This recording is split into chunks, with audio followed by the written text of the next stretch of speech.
Hi, this is Mark Gelfel, and I wanted to talk about lead credentialing maintenance, continuing education credits and hours required to maintain your lead AP specialty credential. I always get a lot of questions from everyone about how to earn their hours, how to report their hours, and a lot of people I've heard are foregoing their specialty credential because they don't think that they can keep up with the continuing education requirements. So I wanted to shed some light on that. GBCI has recently made the entire credentialing maintenance program and how you can earn your continuing education hours for your lead AP much simpler. They've streamlined the entire process and removed a lot of restrictions on what you could count towards your continuing education hours.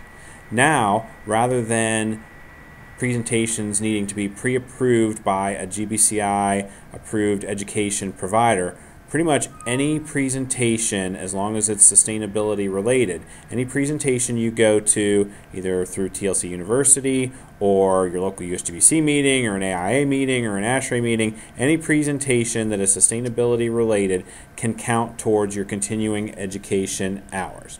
Basically, they have streamlined the process so that there are only 4 categories that continuing education hours fall into. The first one is education. Simply stated, any presentation you go to falls under the education requirements. The second one is volunteer work with a local or national USGBC committee. There is a restriction on that in that only up to 50% of the total hours required for your continuing education can come from volunteer hours. So we need 30 hours every 2 years of continuing education. You could have a maximum of 15 of those hours come through committee or volunteer work with your local USGBC chapter. The third one is authorship. If you write an article or a book related to sustainability, you can count the hours for that towards your continuing education. And then, of course, my personal favorite is lead project participation. For actually working on lead projects, you can earn continuing education hours. Basically 1 hour for every lead credit that you are assigned and responsible for.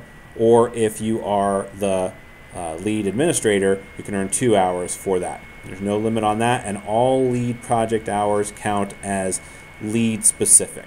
So of your 30 hours for your lead AP, 6 of them have to be lead specific. Your lead project hours count towards lead specific. Now, as far as reporting your continuing education hours, that process has become much easier as well. You can start by logging on to the GBCI website at www.gbci.org. Click on My Credentials, then log in with your login and password information. Click on Report CMP Activity, blue button there that says Report CMP Activity, and then you'll come up with the screen that has just a couple of boxes to fill in. You want to put in the date that the course or presentation you attended was held, what category it is, the education, authorship, lead project participation, or volunteer hours, and then a simple text box for some comments. If you've attended a presentation, you'll want to put in where the presentation was, what the topic was, what the title of it was, who the author was or presenter was, anything that's going to help clarify what that presentation was about.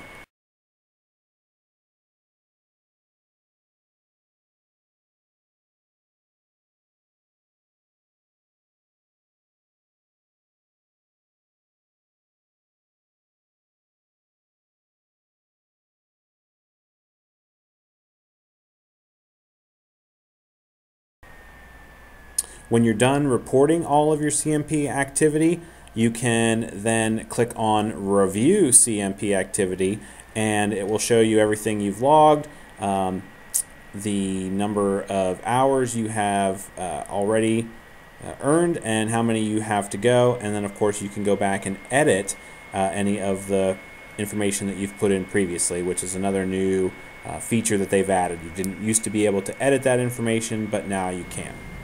So once you've earned your 30 hours of continuing education, 6 of which are lead specific, it's very important that you go back to the GBCI website, to the My Credentials page, and hit the blue button marked Renew My Credentials.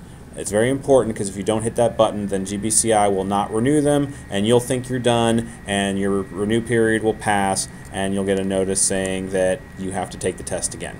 So you don't want that to happen. Make sure you go back and hit the button that says Renew My Credentials once you're complete.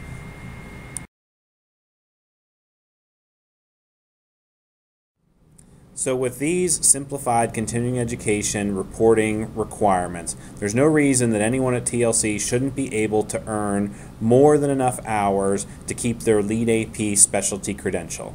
Over the past year, we've averaged more than one sustainability-related presentation through TLC University each week.